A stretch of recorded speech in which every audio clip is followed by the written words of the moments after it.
The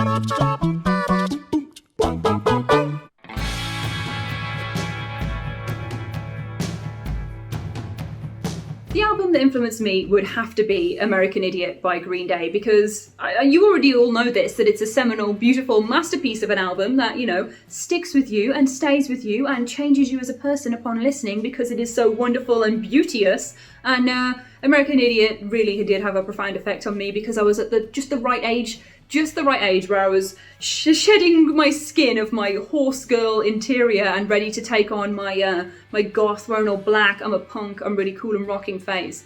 And Green Day was there to help me see through that. So this was the end of primary school. I remember it because I was at Christian camp for summer, like the you go for the week and they do crafts with you all week. And I remember how much I love Green Day and how much they were a big part of my life and influenced me at this point, because every craft at Christian school where I was singing my hymns and doing nice Christian things, I made Green Day versions of everything. So we'd make like beautiful bracelets that we could design with whatever craft we like, and I did like the heart grenade on a little bracelet that I then wore around very proudly, and my nan kept commenting on it because it was called Green Day and she thought it was a vegetable thing. It wasn't, it's a band. I had the t-shirts, I had this one green t-shirt with the heart grenade on it that just I wore everywhere. Every time it was non-uniform day at school, that t-shirt popped out, had a red tie, had the red thin tie, thought I was Billie Joe Armstrong's next protege, the female Billie Joe Armstrong, if you will. That's what I believe myself to be still.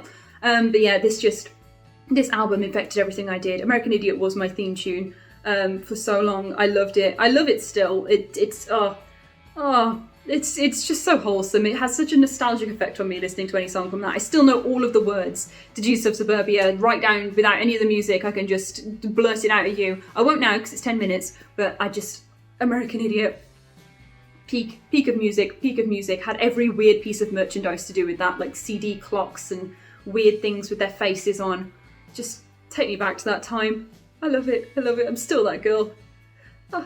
If we're talking about albums that influenced me, it has to be something that nigh on shaped my entire aesthetic when I was in high school. Now, back in the day being about 2003 or something, I hadn't even heard Metallica. I remember when I've heard For Whom the Bell Tolls on like one of my dad's rock collections. You know, when they get those discs that have like 20 different songs on, and that thing had Guns N' Roses, Sweet Child, and Deep Purple and Metallica on there. So I'd heard For Whom the Bell Tolls, and I was like, oh my god, this is the heaviest thing ever.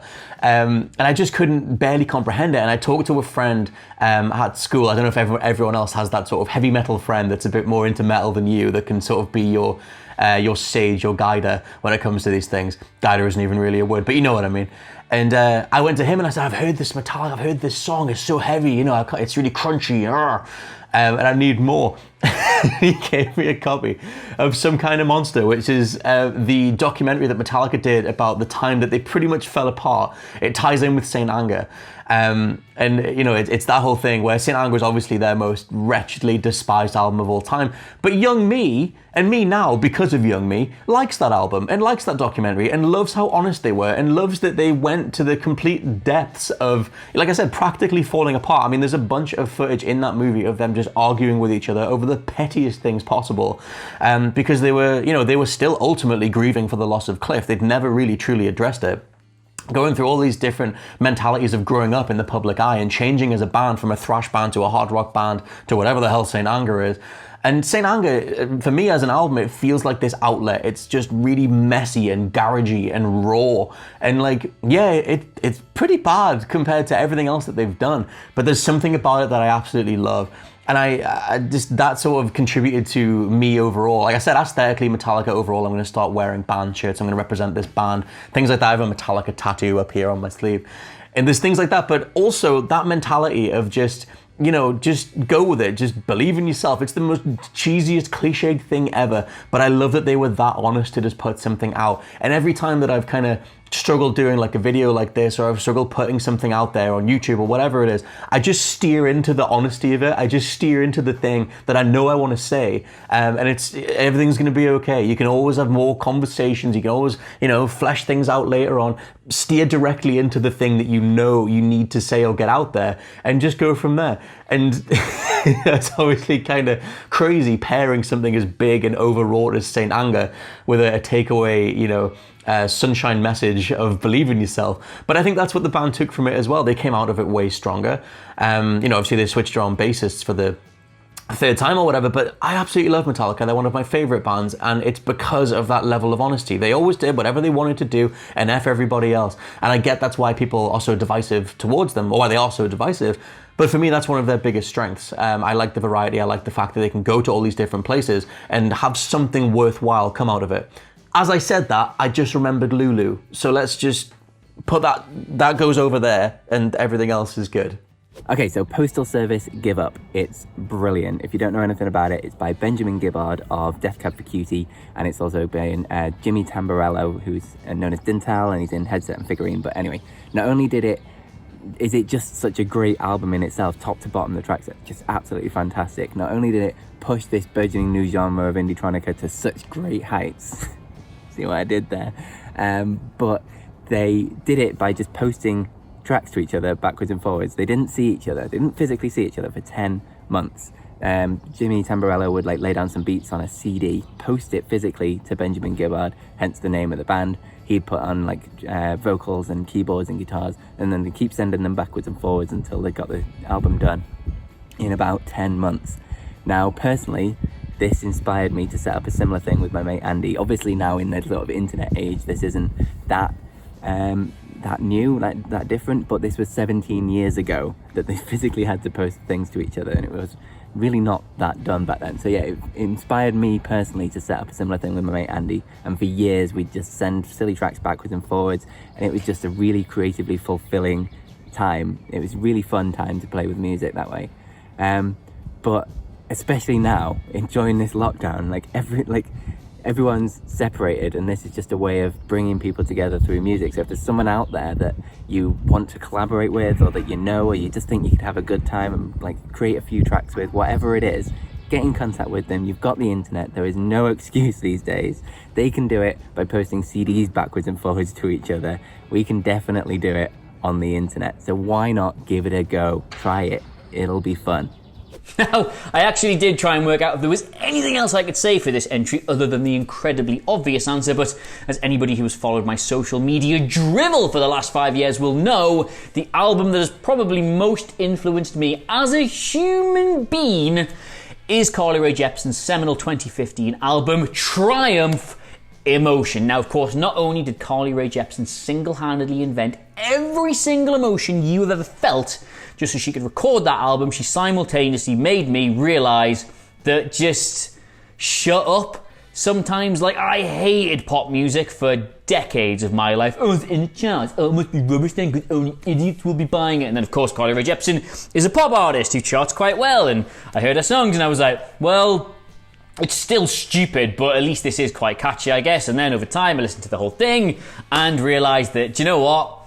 Pop music's brilliant. You don't have to be an insufferable bore your entire life. Just let go, enjoy yourself, listen to Carly Rae Jepsen's seminal 2015 album, Emotion. So, has anything changed me like that as a person?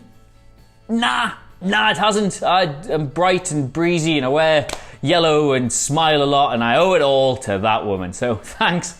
So 99% of the time for this answer I'd have probably said the Beatles, because admittedly they did influence me throughout a lot of everything that I do, and musically and bass playing and everything in general, they influenced me. But from a live performance perspective, and also from a life perspective really, I'd have to say a band called Wolfpack with their album The Beautiful Game. It just encapsulates fun and positivity, and there's a song on there called Cory Wong, and you could not stop smiling throughout it because it's just so good. And you can just, if you watch the music video for it live, it's just them having fun together as a group producing some really, really funky music, and it just makes you want to pick up an instrument and play and just be as good as them. And they've even just recently played Madison Square Garden, so that imagine just having fun in front of however many people that place holds. And it's just a good album from a good band, and I really do recommend it. And I'll put it in the Spotify playlist down below. Have a listen to them, see what you think. And yeah. I would say most albums influence me in some way that I listen to, or that I love anyway, because I'm quite an easily influenced person when it comes to art, and to the point of gullibility, in fact. And it's why I've got such a broad spectrum of musical taste. Some really, really bad, as I'm sure everyone would agree. But music over the years and bands have influenced how I dress and what other bands I get into and how I feel about things and people and how I express those feelings. But that's what music is. Music is the vocabulary of our emotions, which is lovely. And it's very true. But there are some albums that have stuck out particularly over the years in terms of influencing how I feel about music, and about finding sort of a space for myself, which is sort of what music does as well. One of them is OK Computer by Radiohead, which is, I've spoken about before in previous Chatty Faces, which is how I found out that music could be more complex than pop music. It was just like an awakening moment. But at the same sort of time, I was introduced to Jagged Little Pill by Alanis Morissette.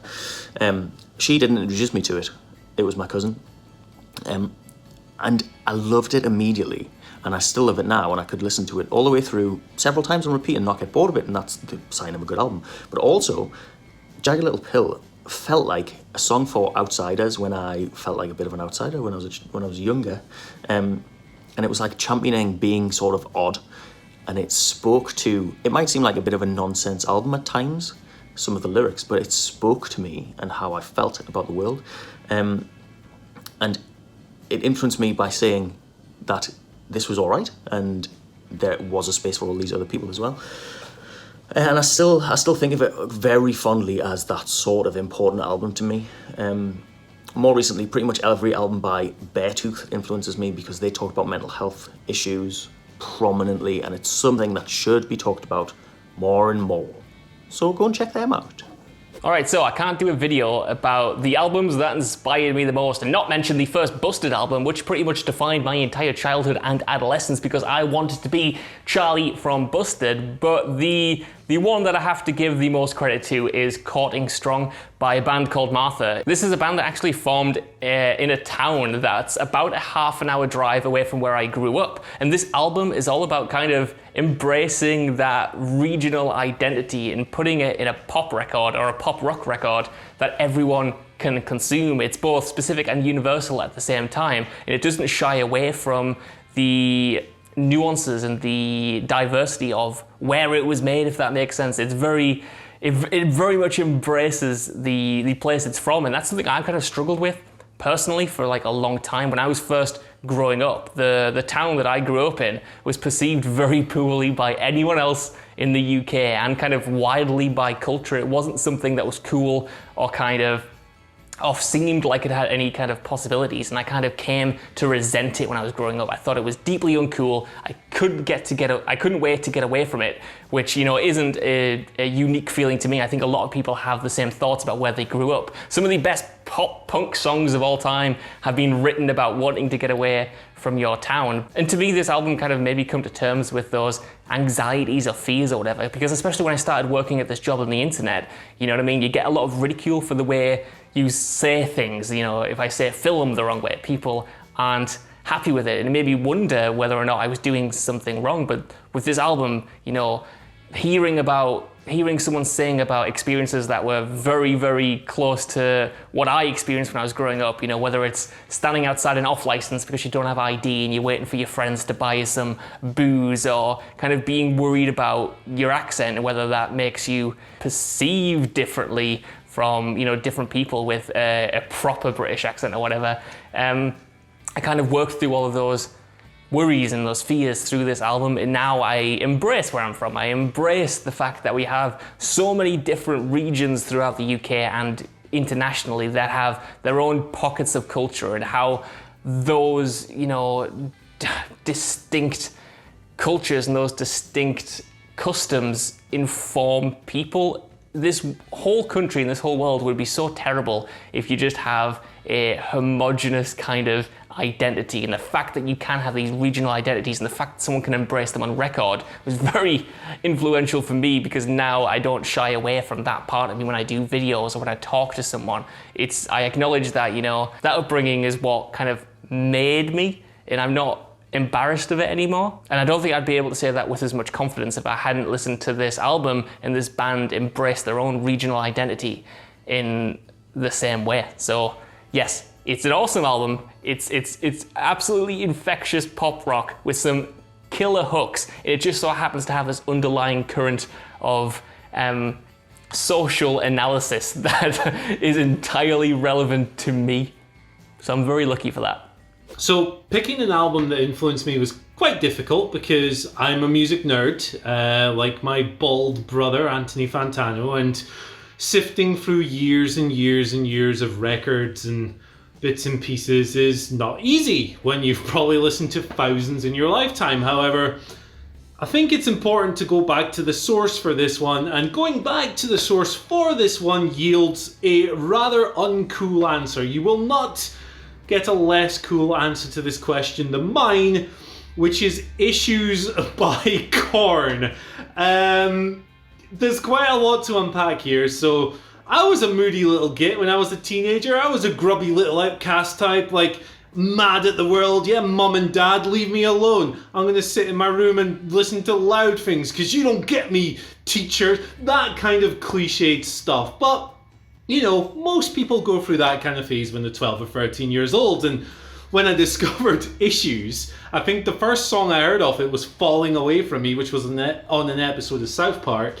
When I discovered this album, and I'm like 13 years old, I'm like, oh, this is exactly how I feel. Yes, Jonathan Davis, I too feel the world beating me down, beating me down. Now, I don't feel that way anymore now that I'm 32 years old, and you know, life is a lot more better when you figure things out and all that. But it was hugely influential in my music taste and still is today. Like, even to this date, I prefer downbeat, downer music that makes you kind of miserable at parties to upbeat, uplifting stuff, because listening to this stuff growing up and through my formative years and stuff, it helps you reconcile and kind of take ownership of the feelings described in the music, right? So you feel like upset or angry or frustrated or society, man, you're getting me down. You listen to these music, you get those feelings out, you don't need to express them anymore. So you get over them, and then you don't need the happy music necessarily because you already know how to overcome the bad stuff because the music's helped you through all that. So I apologize for this very long-winded, meandering answer, but it's Issues by Korn, man. It's still the reason I listen to downer music today. The kind of stuff that makes you a bummer in every social situation. That's me.